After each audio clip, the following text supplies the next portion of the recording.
Um, can you throw more light on this? Like, break it down for our people to understand social vices.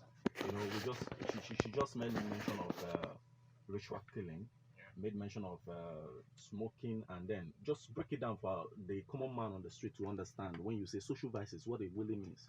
All right. So, one definition of man, they say man is a social being. Mm, That is to say that man does not live in isolation. okay.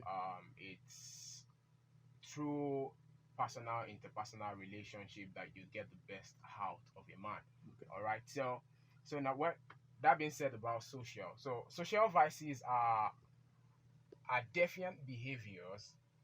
Let me say attitude, because we say behavior now. Behavior looks like a very big word.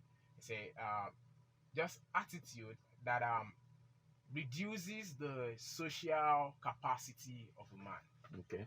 Yeah, because she mentioned ritual killing now with the with how much the ritual killings have been around us now. Every parent now is scared. Nobody wants to just go to any kind of party. Mm, Even people who are hosting innocent parties, mm, their innocent parties are turned guilty because I don't know what can happen. So that way, it has reduced the social interaction that man is supposed to have. Our parents used to tell us about the olden days. They will tell you you can open your house. You don't even need to lock your doors. They can go out because they know nobody is going to do them harm.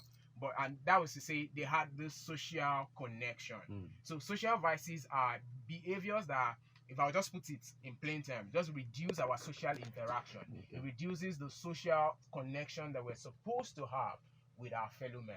Okay. So, Martha, how are you going to assess like the level of decadence in our society with all these vices we are talking about now? How are you going to assess the decadence in our society? Well, that word decadent is a very big word Okay. because it has reduced we humans to little or less nothing. Okay. What do I mean by this? Now, with all these things happening, just like he said, it has made people have this fear of lock my door before I sleep. It has had make these people have this fear of I have to sleep with just one eye Okay. closed and the other one open.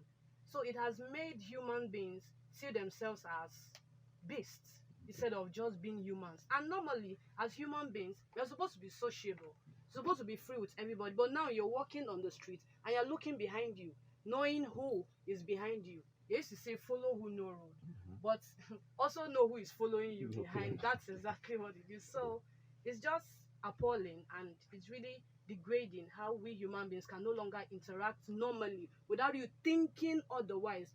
But before, growing up as a child, your parent can let you out 11 during moonlight, 12 before coming home. But now once it's 7, 6 p.m., they won't even allow you come out of your room door, talk more of the gate. So it Okay. has really brought so many menace in the society, especially among we youths. You know that to solve a problem, you have to get to the root. You have to trace it back to, the past, how it started happening till now. Our society don't used to be like this before now.